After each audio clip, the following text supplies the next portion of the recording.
And now allow me to engage my panelists, as I had alluded to earlier, is that we have Wanjiku Muhia, who is the MP of Kipipiri, and we have Engineer Crispus Wadhiba. But first things first, I remember the president-elect on, I think it was on Thursday, when he talked about that he has talked to the president in regards to the transition, and something that he noted, and that of course was spread all around the world, is that the president has not deemed it fit to congratulate his deputy of 10 years. Thank you very much, our host and KBC. First, allow me first things first to tell Kipipirians that I'm here. They can switch into KBC and watch and listen. And thank you for calling me a specialist. So they see their member of parliament can also chabua these manenos. Yes. So I also thank them. You are with them over the weekend. I really feel for them the rains are very heavy. So the roads are not passable, especially where we are making the roads. But weather belongs to God, and we are doing everything possible. At the moment, some people in Nigeria are trying to fix it through our youth and some other people of goodwill. All right. And I'm sure all will be well. Also, people are looking forward to tomorrow. It's true that the president didn't find it fit, or he didn't consider it a priority to say congratulations.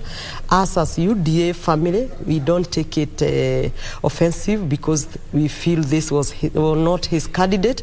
However, as a leader in this country, I would say it would have been proper to just tell his brother, hey, I was supporting this side, ni kushindana, and you won, so congratulations. You know, even greetings is not in our constitution, but when I come here, I'm about to greet you. It's a gesture of goodwill.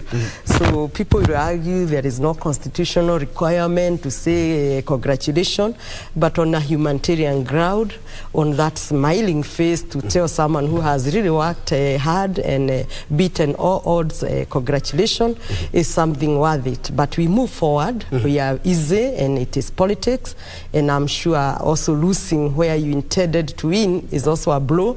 So maybe in due course, he'll come to terms. The good thing is that even if he doesn't say congratulations, he say he shall hand over with a smile, and that we appreciate. Indeed, and I would like also to pick your mind on the same, Engineer, and looking at the international sphere. They are very keen to see how things pan out in Kenya. Remember, after the election and the dispute, all the cameras were at the Supreme Court, and the international community has also hailed Kenya's election and the dispute resolution mechanism through the judiciary. And the president so far has not congratulated. We expect that at least tomorrow he will congratulate, just like in the football match where we see we do shake hands and we also exchange the jerseys as well. I think you need to appreciate that the global interest about Kenyan politics is because Kenya is one of those most progressive countries in terms of democracy, and therefore when we have a transition from one administration to the other, the international community and also the regional countries are very keen to support the new administration, and therefore they will always come forward and give their congratulations. Whereas for us here in Kenya, maybe our politics is not as maturing as fast as it's supposed to be, where if you lose, you don't find it fit to congratulate the other. But I want to believe probably the president tomorrow will probably do that congratulation in public. So let us just give him time. If he doesn't do it tomorrow, then we can assume he was not happy with the leadership of Ruto. But I believe what is important is not about the congratulation. What is important that is Ruto to take power and prove to Kenyans that whatever was said bad about him was wrong, and whatever he said is true about himself will be true. So that over the next 5 years, we can see the difference between him and Uhuru. And I believe if given the support that he requires from the county governments, from the National Assembly, from the Senate, from the county assemblies, I believe this government has the opportunity to be able to transform the country, because as much as it was a very thin margin that they won this election with, you've seen the other side has moved on, has accepted. People are saying we need to get used to the presidency of William Ruto.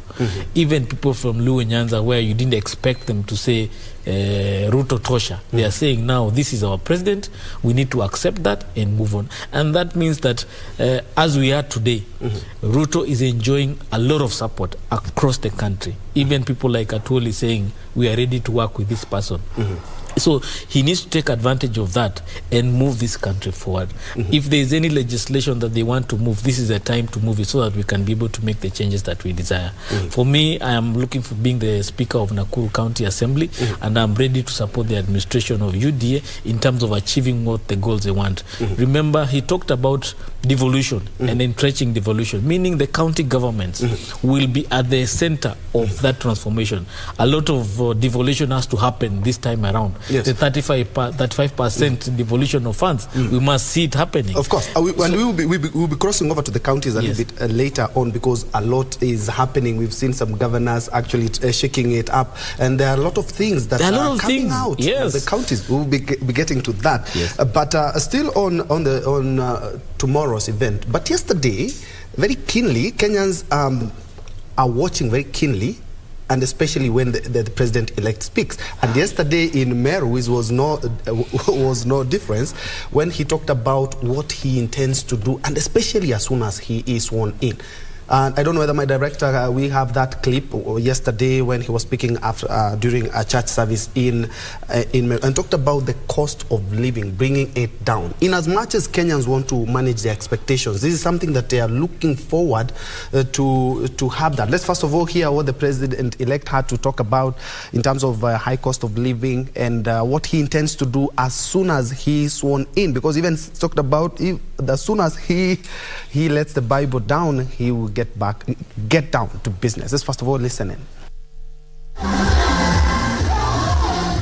The Sunday before his inauguration as the 5th President of the Republic of Kenya, President-elect William Ruto attended an interdenominational Thanksgiving service at Maua Stadium in Meru County.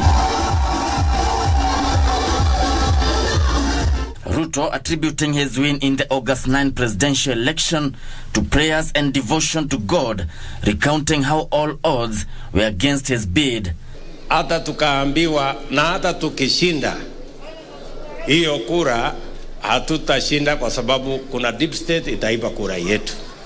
Kwa hivyo kwa mipango na makadirio ya binadamu sisi hatukukuwa ni watu wa kushinda. Lakini kwa sababu kuna Mungu mbinguni, jameni. Both Ruto and Deputy President-elect Rigathi Gachagua expressing their gratitude to the electorate in Mount Kenya for voting for Kenya Kwanza, even as they reached out to all Kenyans to work together. Na niseme rais wetu Uhuru Kenyatta, tunamualika kwa heshima. Hatuna maneno na yeye. Yeye atapata heshima yake akistaafu. Tumechukua nafasi kumwalika Kasarani akuje apeane uongozi mchana, watu wakiangalia, alafu waende nyumbani apumzike. Yale tumekubaliana ni mambo ya maana: bei ya kahawa, majani chai, maziwa, miraa, muguka. Hiyo ndiyo mambo ya maana. Hii ingine ya vyeo ni nyongeza tu ya kusukuma kazi. The president-elect promised to review downwards the prices of unga and fertilizer next week and revamp miraa export to encourage revival of the economy without foreign debt. I am looking forward to the day soon enough when we can borrow from the savings of the people of Kenya to run our development instead of borrowing from other countries. Sheria ya Kenya kwa sasa haijatusaidia sana tuwe na akiba. We have a problem and a challenge of savings in the Republic of Kenya. We don't save, yet the Bible tells us that we should. You can never have an inheritance to leave to your children if you don't save. Tunaelewana? The Kenya Kwanza leadership assuring Kenyans their needs will be prioritized by the incoming government. President-elect William Ruto and his deputy Rigathi Gachagua will take oath of office on Tuesday, September 13th at Moi International Sports Center, Kasarani, Nairobi.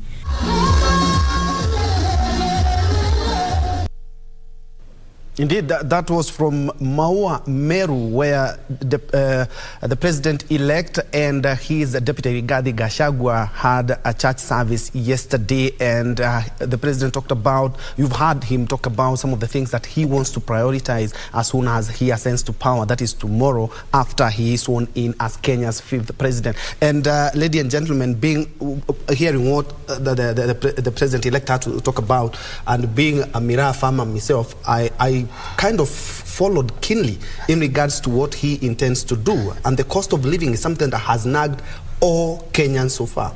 True, the cost of living is really unbearable, and we can only say that Kenyans to this far have lived by grace of God.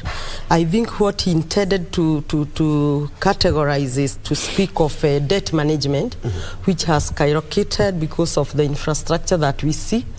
While we appreciate them, then the country has borrowed just too much. And I've just seen in our new standing order in Parliament, we will now have a select committee which will be dealing with debt management, because the country has been having limit constitutionally, but you find the current government time and again has broken the ceiling, and it has continued to borrow.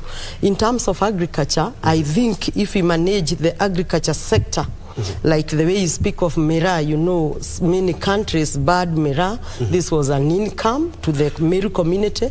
It is not supposed to be viewed as a Meru commodity, because when Meru County or Meru community have money circulating, the money trickle down even to other counties. So if he is able to reduce the cost of fertilizer, for example, that is also an effective way of reducing cost of living, because food production will be more.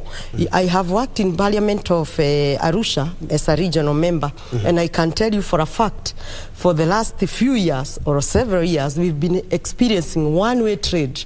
This means when you go to Namaga border, all the vehicles are coming from Tanzania to bring food stuff, onions, carrots, maize. These are things that we can grow. If you go to Busia border, you find eggs are coming from Uganda, while literally here in Kiambu, we do very well in eggs. Why? The cost of production of an egg is very expensive. The cost of onion, the cost of carrot from Tanzania is very high. So if we manage as UDA government the agriculture sector, and if he's sworn in tomorrow, and try with all ways and means to reduce the cost of fertilizer, cost of feed for animals and things like that, we will be able to produce food more cheaply. When we have food here in our country, and we are not buying onions from Tanzania, definitely it is cheap. So if 1 kg of onion was going for 100 shillings, and we grow it locally, maybe it may be 50 shillings, that will tremendously automatically reduce the cost of living. Why do we have so much cost of living high?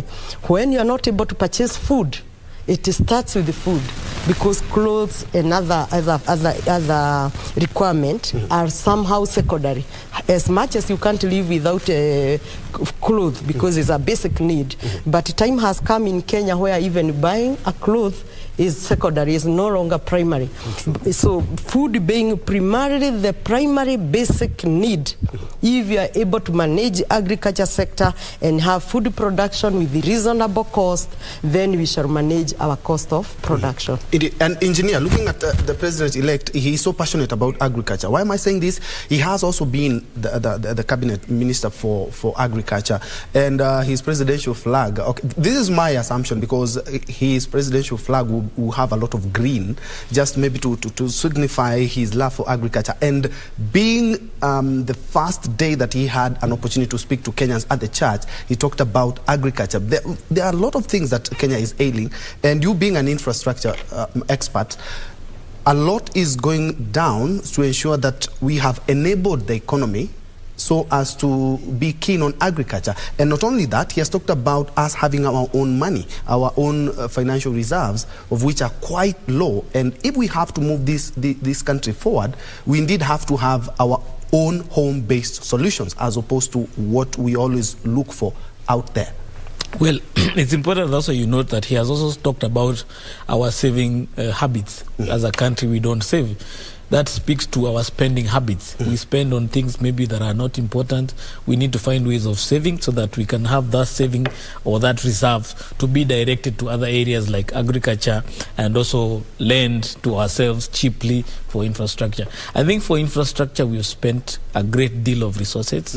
It's now for those infrastructural investments to start making a return. And it's very unfortunate that even the member of parliament for Kipipiri is speaking about roads not being there in Kinangop, which is one of the areas that we look at in terms of food production. I come from Nakuru. There are areas in Kuruisoi North and Kuruisoi South and Gilgil and Naivasha where they have a potential of producing food, but they lack roads. So yes, we have done infrastructure, but probably we did not reach to the right areas where that infrastructure can serve the purpose. So he has two challenges. One, increasing productivity of food in this country, and also he's being faced what we call climate change at the moment, because climate change issues or climate smart agriculture needs to be adapted right now so that it can be able to be in tandem with the kind of weather we have right now and be able to meet the food production targets that we desire. And the other challenge also he has is that the county governments and devolution. Agriculture is a devolved function. Yet a lot of the county governments have not embraced the functions of agriculture very well. And therefore, the new the governments that are coming on board, they need to have the capacity that even if the policies at the national level are brought down to the county governments, they're able to adapt them very fast. We are talking about fertilizer. Who is going to take it to the farmer? Is it the county government or is it the national government? The extension services that are no longer there, who is all going to provide them? The inputs that we desire, who is going to provide? So there are a lot of issues that need to be addressed in terms of how we address the issue of food productivity. But I believe that he has made it a priority. Just like in the other administration, they made infrastructure a priority, they will do it. What we need to be very cautious is that we don't make agriculture or food production a priority at a very expensive cost to the government, which will be retrogressive. You may, yes, provide food with subsidies and all that, but at the end of the day, if it is very costly to the taxpayer, then it will be not something good. So I trust that with the partnership with the county administrations, strengthening them, devolution being strengthened, and then the national government in terms of policies and funding, we should be able to achieve a good direction in terms of food productivity. Of importance is, as Kenyans, we need to wake up and being a working nation. Remember when Kibaki took over the country, he spoke about the working nation. What I'll tell you, we've not been a working nation. A lot of us are in tenders, government business. All we want to do is do business with government. We need to stop focusing on doing business with government, doing business for ourselves. Working nation is what we require right now. And I believe what we know about Ruto is a man who wakes up very early to do his work. So I believe Kenyans now have to change. The time of spending a lot of time in bars is gone. The time of spending a lot of resources entertaining ourselves is gone. This is the time to build our nation. And actually, the situation has been exacerbated by other factors, including the high cost of fuel and the economic recession. Exactly. But still on the same, I listened to the whole speech yesterday, and he also put the cartels on notice. And there's something that we had a lot during the presidential debate and the gubernatorial debates.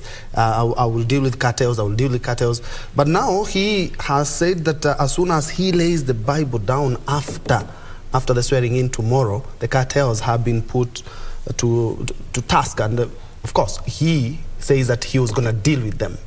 True. Just one point going back to agriculture, remember the unemployment percentage in this country. So indeed, it's a good sector to revamp and to give priority, because it also shall take care of a big number in terms of employment to our youths and any other person. And also one more point, in infrastructure, while President Uhuru, who is outgoing, has done very well, and possibly we have gotten this debt, he has spoken of something very important. Just look at Nairobi Express. It has costed billions of Kenyans tax from its construction. If you look at very, very little percentage, even maybe 1 billion, if it was put in Nyandarua County, which is a food basket which feed this country, maybe that could have translated better in terms of debt management, because the country would have been fed, employment would have been created, because really some counties, we have many counties, even in Nakuru County, even in Meru, Mount Kenya, quite a number, even some regions in Uasin Gishu, which have full of food basket, but the infrastructure back there is not working, is not possible. So somehow we have to have a balance so that we don't do very well in one area, but it is not serving the purpose. I drive through Nairobi Express. At times, I'm followed by 1 or 2 vehicles. A road that has costed billions of Kenyan taxes, while just $1 billion or less could have opened up Nyandarua County, which would have fed the whole country. But back to the point, you know, this country is an interesting one. And everyone speaks of a cartel. Some people stay in a corner and they make themselves angels. And then they point at you and they say, this one is the wrong one. If it is about corruption, we have seen KEMSA deals, even this infrastructure, we know quite a chunk of money has not really gone to the infrastructure. They were quite some fishy business, but they pretend to be angels, then they point one side that this is the one. So we believe in our incoming President Ruto. He will deal with cartels.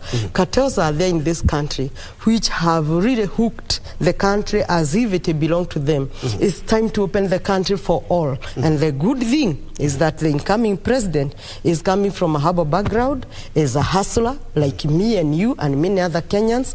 And if God has given him that platform, I'm sure if he do away with cartels who manage specific ministries. If you go to the Ministry of Transport, there are specific contractors who will never let it go. If you go to the government press, where we print everything, you will never find this good lady or that young man supply papers. You try. It belongs to a specific person for years. I think these are the cartels. He need to do away with them. Say, men and women, we are equal in this country. We have an equal platform, so let us work as a family so that this country doesn't belong to specific people. One thing he has really mentioned, that we have to become a working nation. May I add on a light note that really this country for the last 5 years, it had turned to social media activist. Every morning, you know me, I sleep very late because sometimes I come from my constituency very late, or I'm doing some other things. I post on Facebook maybe at 1 p.m. And we have conversation with about 30 people until they start telling me, you sleep. And I'm wondering, why are they also not asleep? So this country has also used quite a number of months, years, and time on social media. And you know where it originated? When there was the issue of Taga Taga.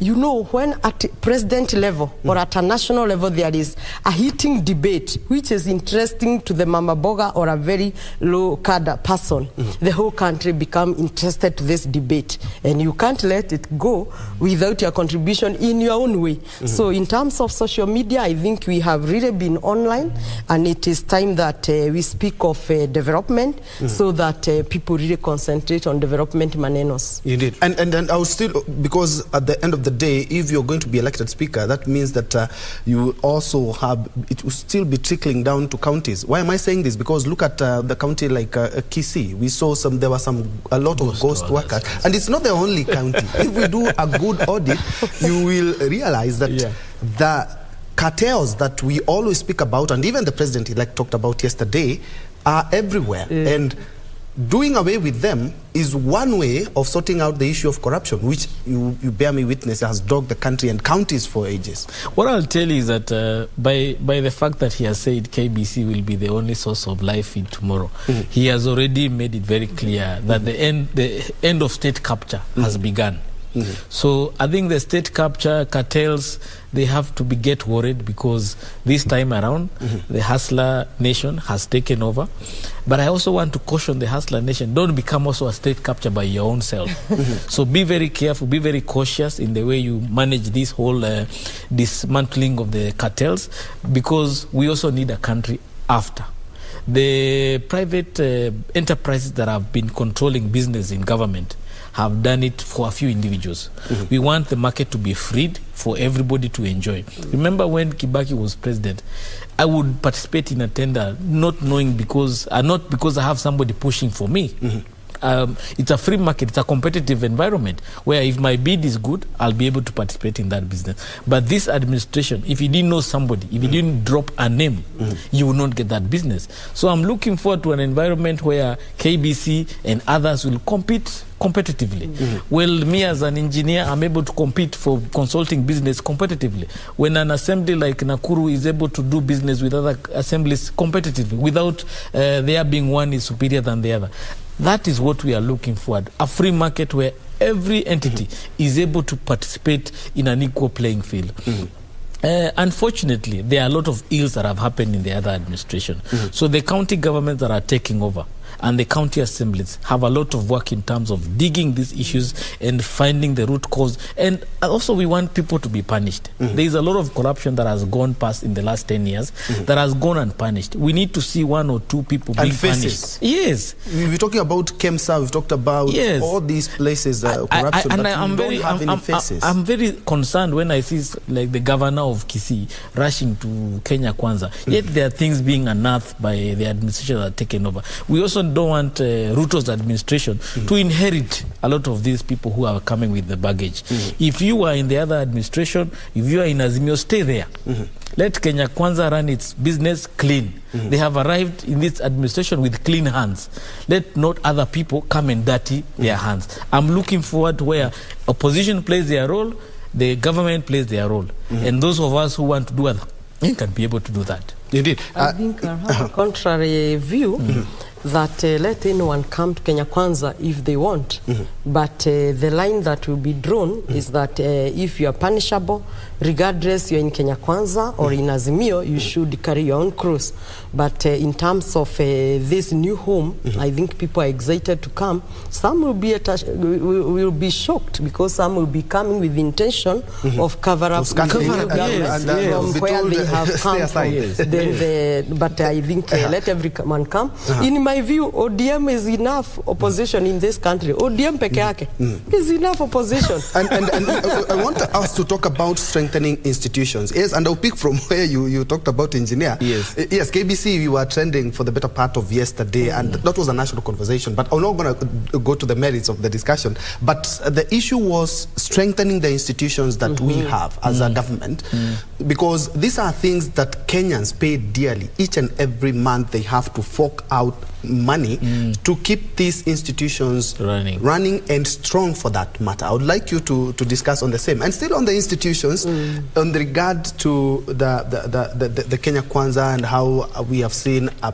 shift in terms of allegiance. We have seen a lot of people and MPs as well just show allegiance or leaning towards Kenya Kwanza. How are we going to strengthen opposition if this keeps happening? We saw it even in the National Assembly. Thank you.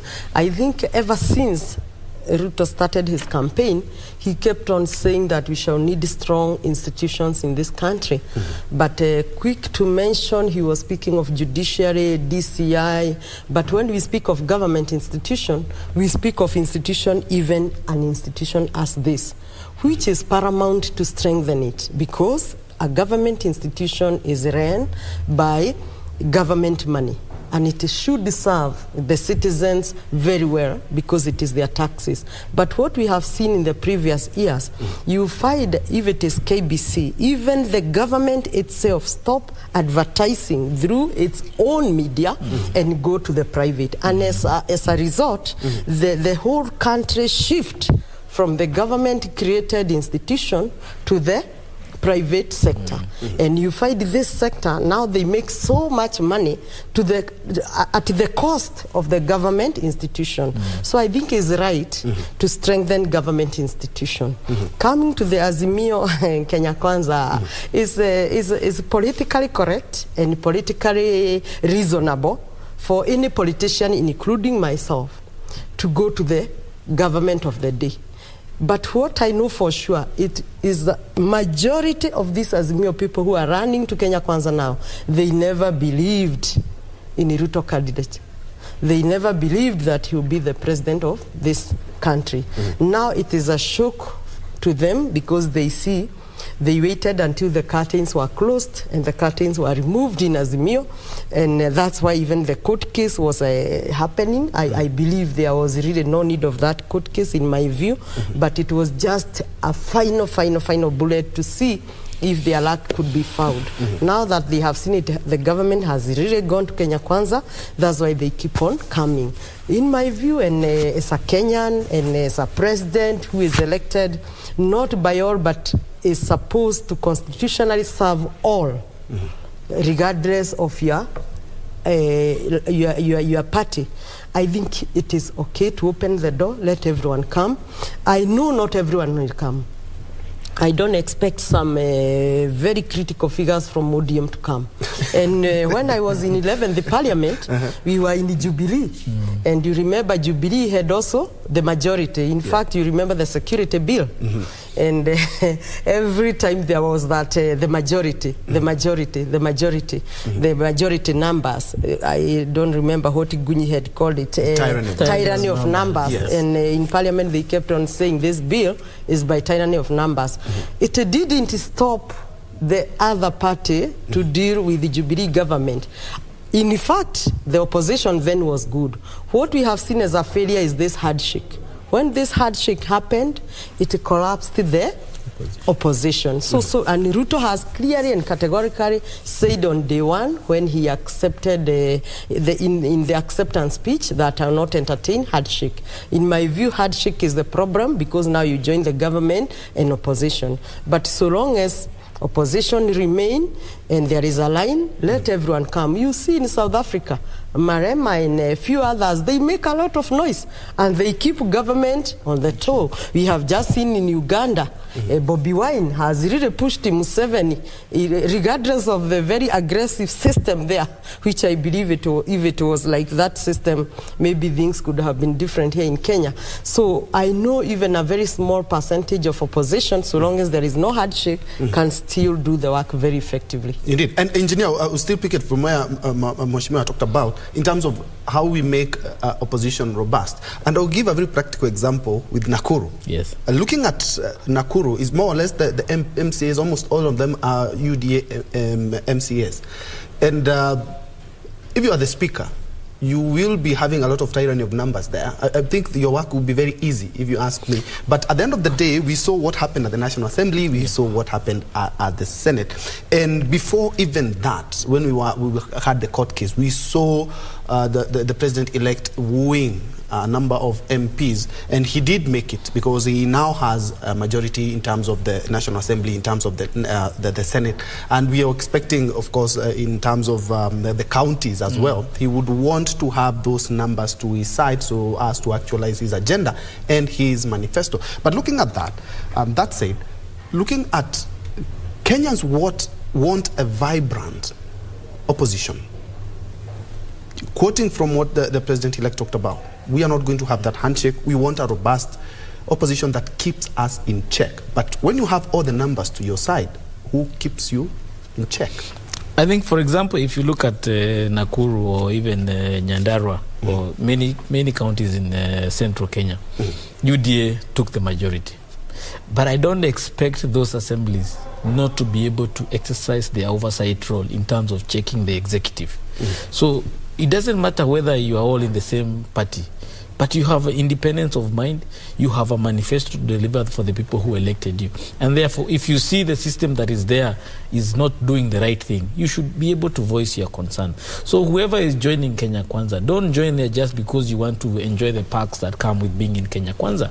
Exercise your responsibility as a leader. If you are elected to legislate, and the legislation you are required to put through, for example, increase the debt ceiling, because now Ruto will find the burden is too high, the promises are too high, you should be able to exercise your responsibility and say, no, this is not right. Let's look for other ways to look for this kind of money. at the assembly down there in Nakuru, we have around 50 MCAs who will be in UDA, and the other 20 will be in Jubilee, ODM, and Independent. I expect them to also exercise their will and their way, and to say that they don't agree on certain things. For me, is to be able to be the midwife. But I don't believe, even if all of us were elected through Kenya Kwanza, we will just say yes, yes, yes, yes. So Kenyans, we need to mature politically, where we can be able to say, to disagree and agree sometimes, and also agree to disagree sometimes, so that we can be able to have progressive country in terms of the direction we make. If we become a sycophant kind of nation, we will not be able to make the right laws, we will not be able to check the institution that we have in place. And importantly, what he has mentioned all along, the independence of institutions. If we have the IEBC independent, if we have KRA independent, we have DCI, if we have judicial independence, we don't need to worry about the opposition being able to check. Those institutions themselves will be able to check themselves and do their work that is required. So we need every institution that has been set up to be able to run by itself, and every elected leader to be able to exercise their own independence at whatever capacity they have. Yes. And beautiful and exquisite, just hardly suitable words to describe how Kasarani looks like. We've seen some photos in preparations for tomorrow. 20 heads of state and government, 2,500 dignitaries, over 60,000 Kenyans. Just underscores how Kenya has really amassed respect in terms of the region. And the US and the UN and the China have said they're going to send a strong delegation. That just underscores how far we've come in terms of our foreign policy and how we relate with our neighbors.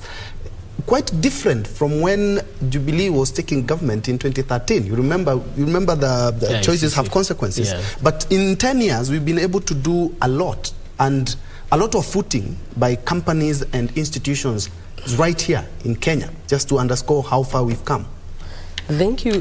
Kenya is a strategic country to any bloc, be it our very own East Africa region bloc, be it African Union, be it West or East, because you see, by the virtue of its location, Kenya is very strategic in terms of business.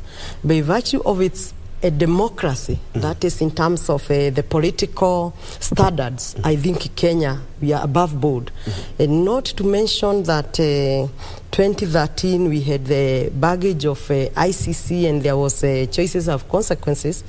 I would say that Kenya for the last 10 years has grown in a faster steps that have given confidence to the whole world, and everyone is looking forward. And it's a good gesture that America, one of the strongest economy in the world, China, which is also upcoming, and even the neighborhood are sending strong delegation. This is a good gesture, and I'm sure our president will be able to have even more confidence when he's settling in his office, because when you have the community around you positive about your leadership, then you have a better opportunity even to serve your nation.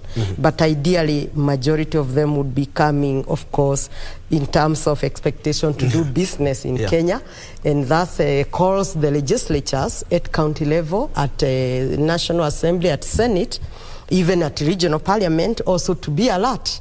Because we have seen that this West and East are also quite selfish at times. They may come and try to impose what only benefit them. I would really look forward to see what benefit both Kenya and those who will be coming. And still speaking from Mheshimiwa, I talk about that, of course, there are some who will be coming with vested interest because they now know that we have a new administration. But what would you say in regards to how the formation that they even talked about, that we will be coming to the inauguration, and how our foreign policy has come a long way in just 10 years? We've been able to overturn everything, and we are now the darling of the region. What I'll tell you, we are coming from COVID. As a world, globally, the economy is struggling. Inflation is everywhere. Fuel prices are very high. There is war in Ukraine and all that. And Africa is one of the continents that is showing a promise. 80% of the population in Africa is very young. The land mass in Africa is quite large. If we were supposed to replace Ukraine with another country where we can produce grain, it can only be found in Africa.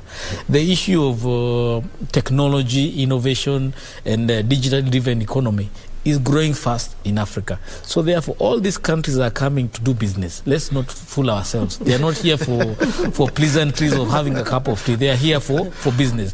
Are we ready for business? Did you elect a governor who is ready for business? Did you elect a county assembly that is ready for business? Did you elect a national assembly that is ready for business? Did you elect a senate that is able to do business? So those are some of the issues. Will the administration that Ruto will put in place, cabinet secretaries, PSs, are they ready to do business?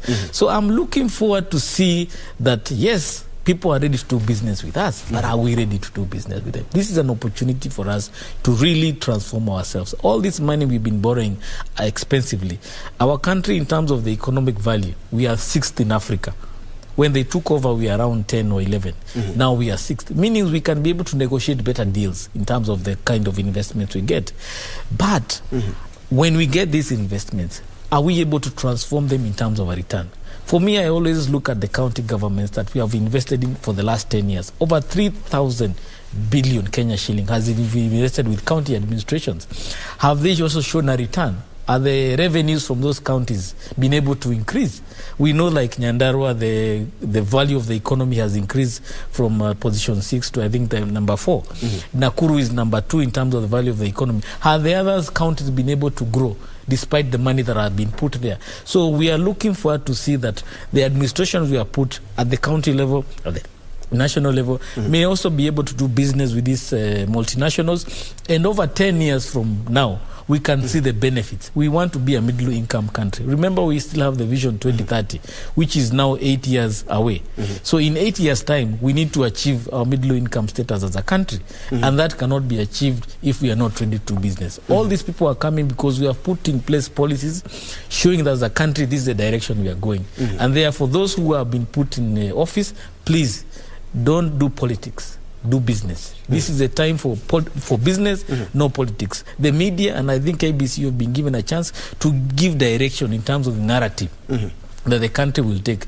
The business of the private media telling us Nakatanga, handshake, BBI, that one is gone. Let's discuss business from morning to evening. Then we'll discuss politics 2027. Indeed, it's a good thing that you've mentioned in terms of how the national cake is shared, and I'm quite sure now the national cake is just in the oven, and after tomorrow we have to share that. Yes. And one of the things that came out in terms of the national cake is the cabinet slots. Yes. First things first, Mheshimiwa, this is the first government, both houses, that have the biggest number when it comes to female leadership, and that is something that should be commended by each and all. And after that, the president-elect did mention something that really caught the attention of Kenyans, that half of the cabinet slots. So if he decides to go for the 22 positions as enshrined in law, 11 of those will be female cabinet secretaries, and how that pans out in terms of women leadership and how far we've come. I think Kenya has did a commendable job in this just concluded election, because if you remember the first election, we had 0 woman governor. The second election, we had 3. This third election, we have 7. And out of 7, surprises are there, because a county like Kwale, I think it has also come a long way, even to put a member of parliament as a female elected leader. So I think Kenyans also appreciate the views of the incoming president of having female leadership. And I, having served in the regional parliament, I can tell you for sure that Rwanda is doing very well. A country that came from genocide with the death of 1 million plus, and when President Kagame took over, he did defeat some few women in the Ministry of Water, Education, Health, Infrastructure, which looked like the country was not expecting anything tangible to be done by these women. But the country was shocked, surprised that when women get to business at 8, they leave the office at 5, and not to despise men that they leave early. But this is a practical scenario which has happened in Rwanda. The corruption and the cartel issues went to zero, and these women did very well. When the general election came, they were able to elect few women. As we speak now, we have 64% of women in the National Assembly. We are almost, so this means an affirmative action could be required for men. But you find that the population there is very happy. If you look at the growth of Rwanda, why it not that it has a small population of about 12 million people? If it had a population like Kenya, where we have almost 50 million, I think the GDP will be amazing. If you go to Rwanda by yourself, you see how clean everything is, orderly everything is. Today they have Rwanda Air. They are not even flying with our airline, which has opened quite a number of airspace, and they are flying to many destinations of the world today. So I think people have come to accept women leadership, which is a positive thing. For President to say that he will give 50% to the women is very much welcome. We are looking forward and to strategic ministerial, because time and again we have had the women ministers serve in the Ministry of Gender, maybe Ministry of Sports. We are looking to strategic ministries like water, like health, even infrastructure. We dare say even treasury we can handle. So we are looking towards that, and this will not just be business as usual. I know with a number of women in that cabinet will make change. Remember, if you look at the mathematics in the parliament today, many women MPs came back. Look at Jane Kihara, Alice Kadara, quite a number of women came back, unlike a number of men. This tells you that the voter had recognized and appreciated the women MP in the constituency, and I think this can translate to the national level, and we look forward and we are waiting, and we are hoping that this shall happen well. However, we have experienced a nasty, not very, very, very good experience during the regime that is just concluding, particularly the first 5 years, where the constitution was new and we had to put technocrats. They didn't go very well with the politicians. Politicians, by all means, are representative of the people. I am in parliament to represent the people of Kipipiri. So I know very well where water is needed, roads are needed, and I need a cabinet secretary. When I go and say that this is happening in Igeta right now, and I need the emergency kitty to be added maybe to my emergency so that we save the situation, the cabinet secretary can view that as a priority because he has a political background. We have seen even President Uhuru tried to put some few politicians in his second term. So I don't mind if we have a full house politician, but of course it can be balanced. But we are changing the standing order of parliament, and the ministers will be required to come to parliament. I have this experience in Arusha because the ministers of EAC are members of our regional parliament. So when you are in parliament, they sit with us there in Arusha, and we ask direct question to them, why are we having very long queues in Busia? And you may not know because it is not mainly broadcasted, but time and again we see within 48 hours at Busia the queues are shorter. So it is very important to have ministers who have political background, and if they'll be coming to parliament, it will also be very good. All right. Let's have a quick break, but we'll be right back. And when we come back, of course, we will be crossing over to Kericho. We have a very own Simon Achola, who will be with one of the politicians who have seen it all, has seen president come and go. Well, who that is, we will be crossing over a little bit later. But first of all, let's have a quick break. We'll be right back.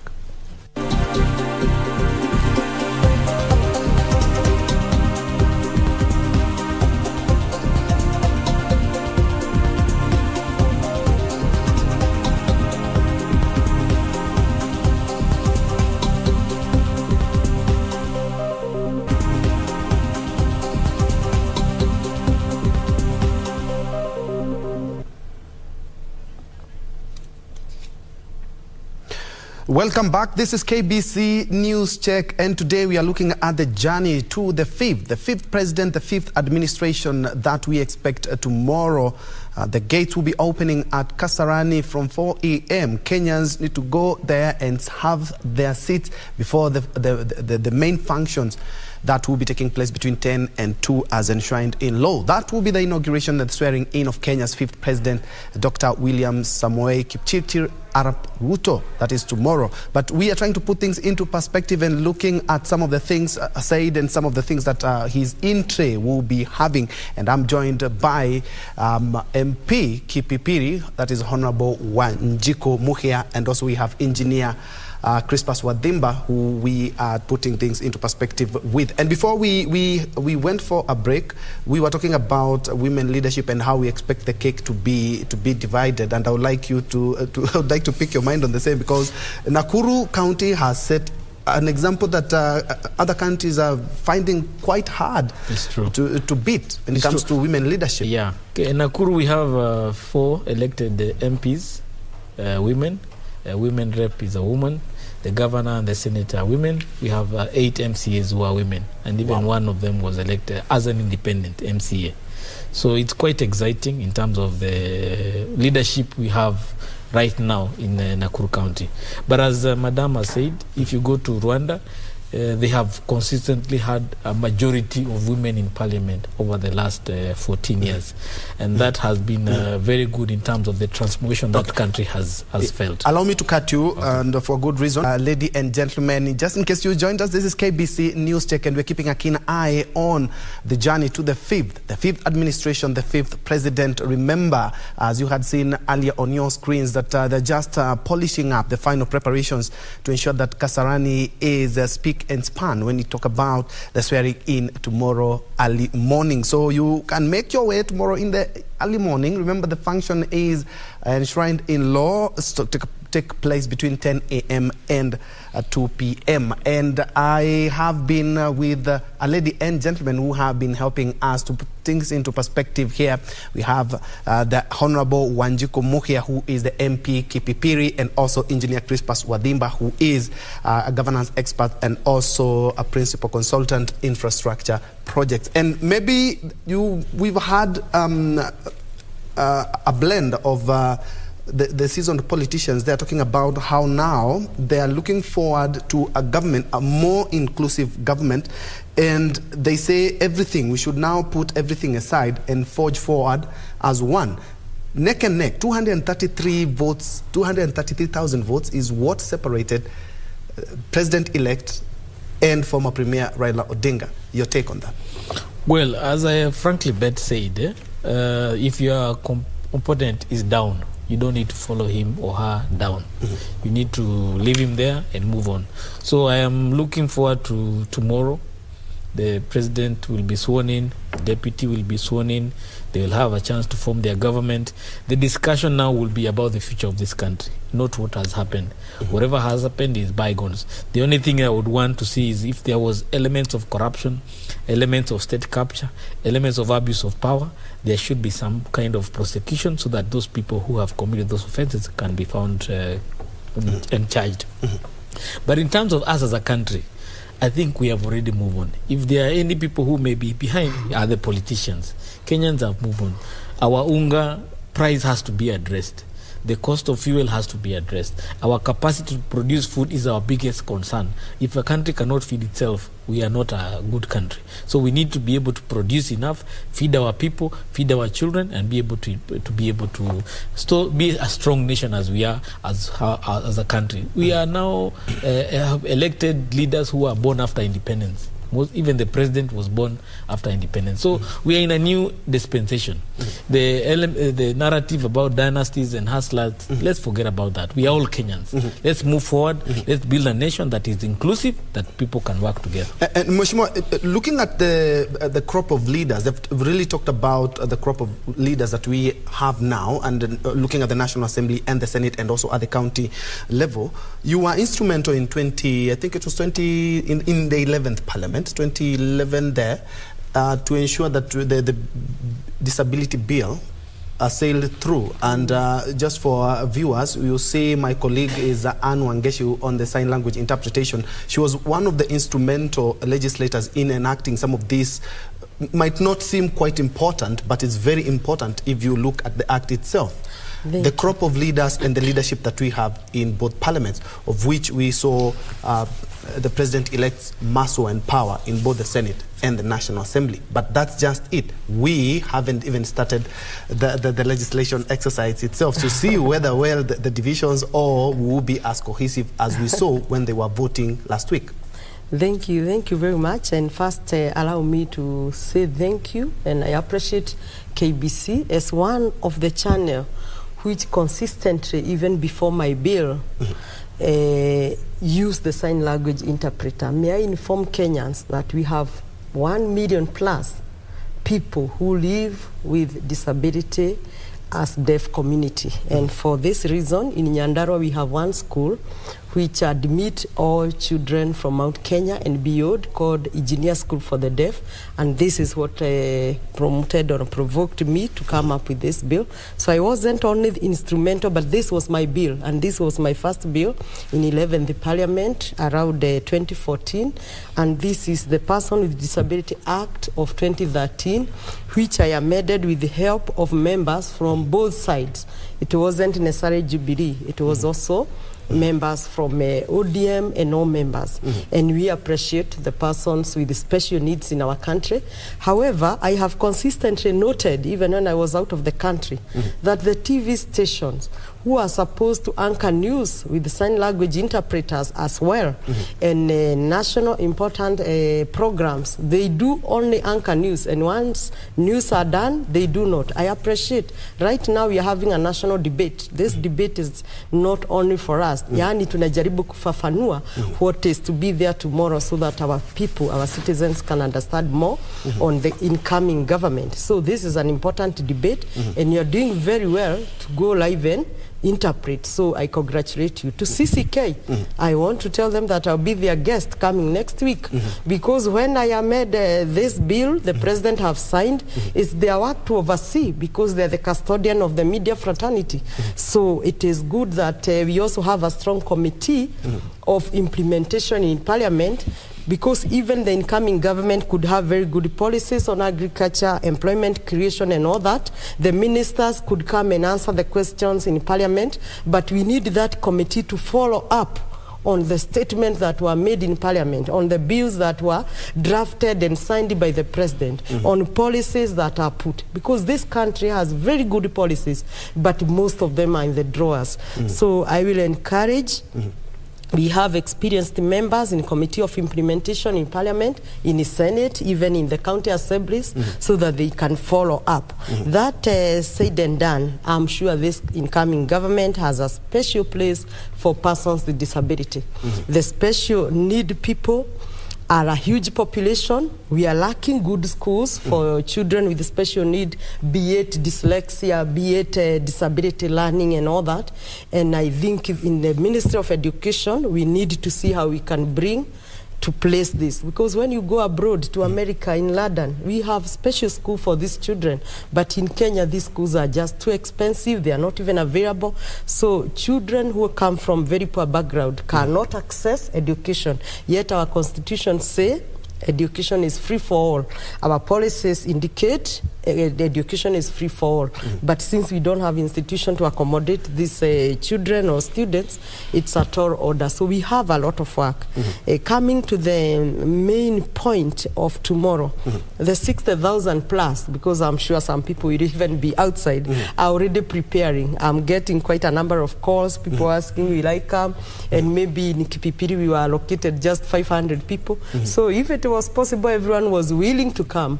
But I encourage many to watch through the TV. I'm sure you'll have your sign language interpreters. Yes. I know the Engineer School for the Deaf, I bought them a good TV when I was the women rep. We'll also be watching, and I'm sure you'll be interpreting to them.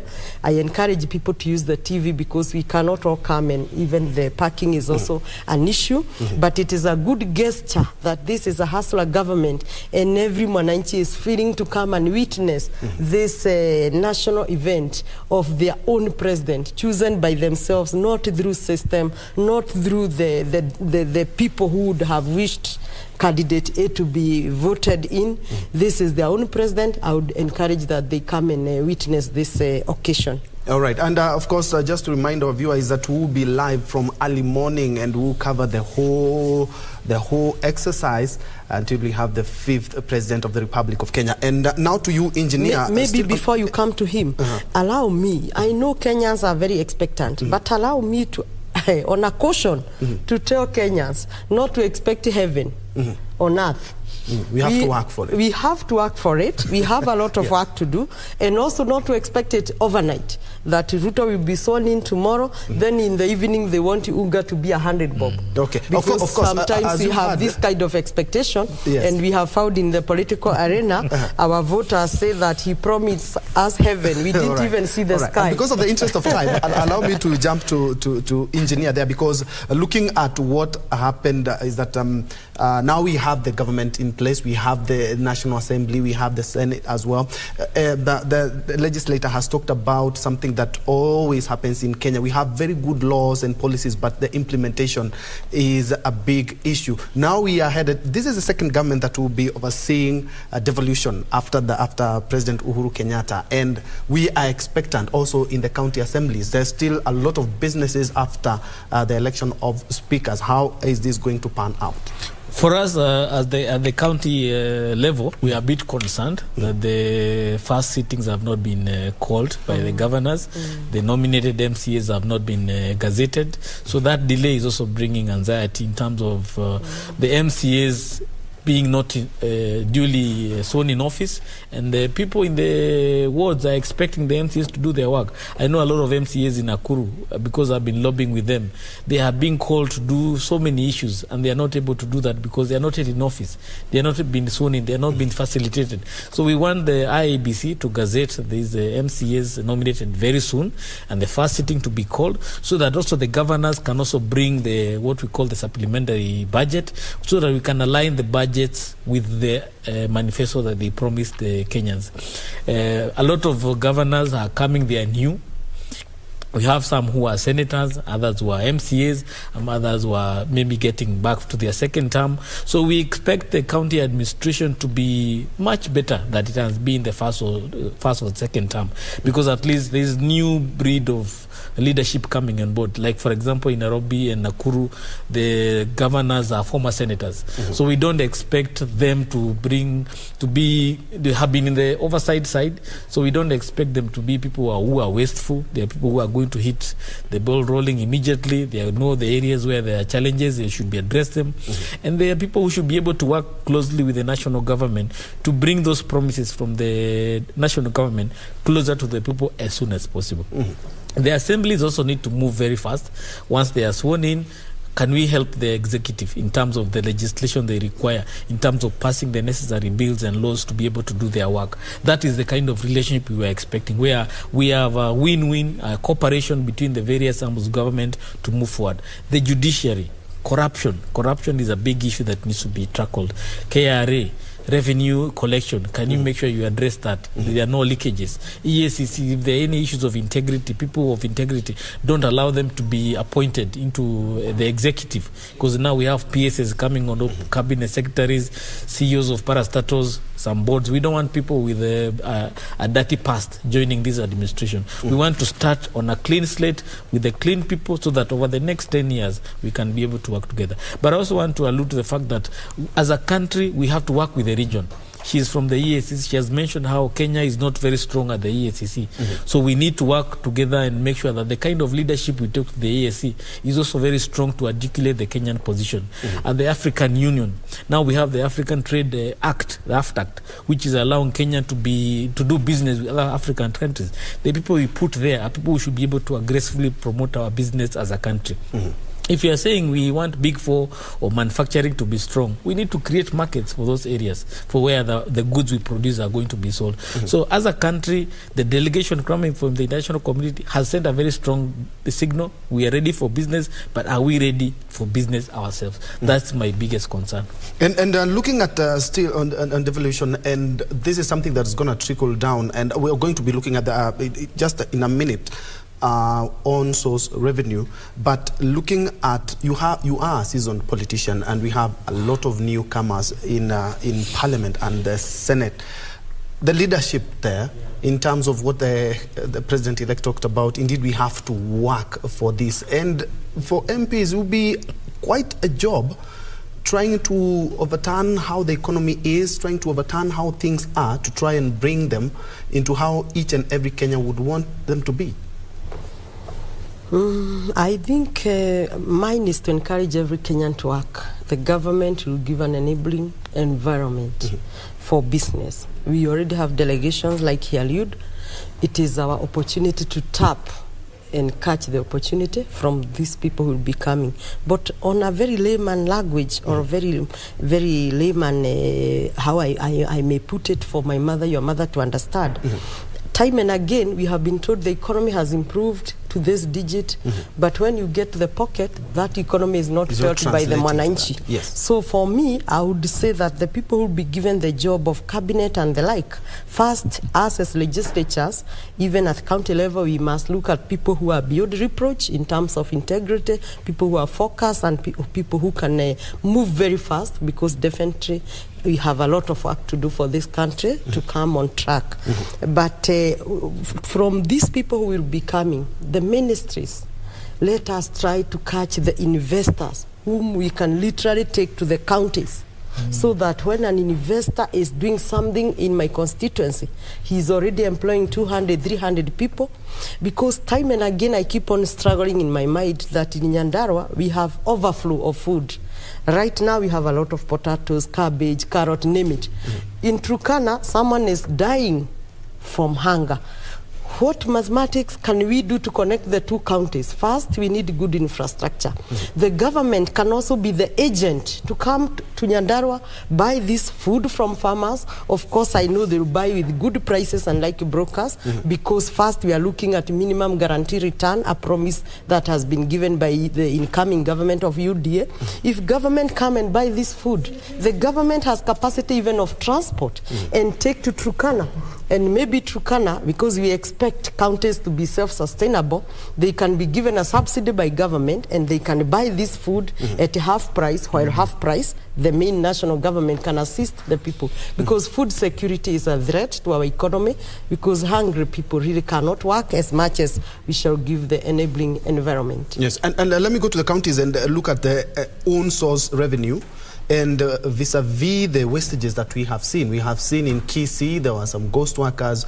We've seen the governors are cracking the whip. This just shows Kenyans exactly there's a lot that is in the counties that need to be deciphered. Well, actually, when I was running for Senate, I mentioned the fact that I would want that those who go to Senate to come up with a bill that requires or compels the county governments to have what we call county revenue management authorities, where the collection of those revenues at the county are managed by a very independent institution like KRA, or they have their own small KRA, and that body is able to account for every shilling that is collected. And when that money is collected, it's taken to the treasury of the county, and there is a proper way of accounting for that resources. If you have heard from Makueni, from Kisii, from Mombasa, the issue of revenue collection, there are so many leakages, and the systems there have not been good enough to be able to block those leakages. So one of the things that we need to do is make sure that there are no leakages at all.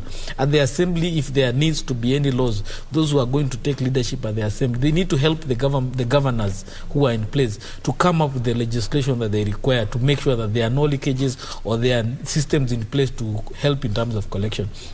When the previous administration was in Nakuru, they were able to increase their revenue collection from around 2 billion to 2.8 billion, even during the COVID times, meaning the potential for Nakuru is very high. So I'm looking forward to where the current administration is able to increase that revenue collection, but also put in place systems where we can have those leakages slid, so that the MCAs, the governors, and all those who have been elected, they can be able to deliver the promise for the people who elected them. If we don't leak these leakages, there is nowhere we are going. We are just going to continue digging a hole, and we'll never be able to find the right solution for our problem. At the county level, also we need to make sure people of integrity are put in office. The CECs, the chief officers, and even those who are in various offices, we have to make sure they are properly vetted. So when you come to the assembly, make sure that we make sure that the MCAs are able to vet these people. They're able to ask the right questions. The various institutions like KRA, the EACC are able to provide the information that is required to seal or to block those people who have lacked integrity from being given an opportunity. So if we make sure that over the next 100 days, we have the right men and women in office, we can be assured of the next 5 years of people working and building a better country. All right, and because of the interest of time, let me give you each a minute to wrap it up. Yes, I wish to thank God this far, and I wish to call people from all parts of this country to join the teams in Kasarani, those who will not make it, to watch from home.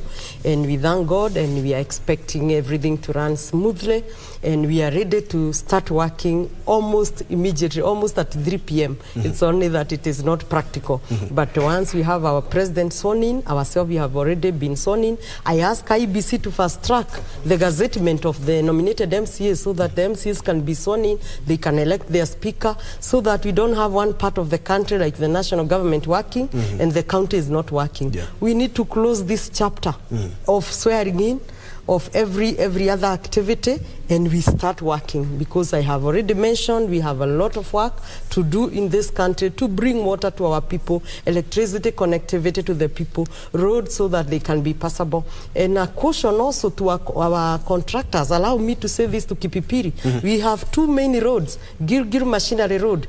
They are making the road. We appreciate the weather is not good, but please, contractors, make the road passable. In your contract, there is that, and you have signed that when you are making road, the other people must continue moving. The road from Geta, Kafteni Geta to Donyojero, make the road passable so that our people cannot also continue crying even when you are tarmacking the road. All right. With that, I wish our incoming president the very best in the State House tomorrow and going forward, and I know we shall deliver as UDA government. Wadhiba. Thank you so much. First, I want to congratulate the president for being elected, and I look forward to working with him as once I'm elected as the county assembly speaker of Nakuru. I also want to encourage IEBC, as she has said, we need to gazette the MCAs. There is a lot of anxiety. This is a big section of government that is not working, so we need them to be in office so they can also exercise their mandate. The many promises that have been made in this administration will only be realized when the assemblies are working, when the MCAs are working. So for them being left out, it's not fair. So I am looking forward this week, probably they could be gazetted and we can have them sworn in and they can elect their speaker. I call upon the MCAs of Nakuru, give me an opportunity to be your leader, and I will definitely deliver with you and be able to deliver the promise that you have been elected for. Thank you so much, and God bless you. Thank you. Well said. Thank you so much indeed for watching. I have been hosting the Honorable Legislator for Kipipiri, that is Wanjiku Muhia, and Engineer Crispus Wadhiba, who is a governance expert as well. And he has said that indeed we need also to move with the counties. The gazettement has not yet been done, but we are hoping that this week, just like did the senators, the nominated senators at the last minute, we are hoping that that is going to be done so that we have both working national government and also working devolved units. My name is Bentro Njue. Thank you so much for watching. Of course, so many responses, but I will not be able to sample them. But thank you indeed for watching. And I'm now giving rise to the Swahili version, that is Tamrini, starting now. Thank you so much and have yourself a blessed afternoon. Anne Wangeshi has been our sign language interpreter. You can see her on the bottom right of your screen. Have a blessed afternoon.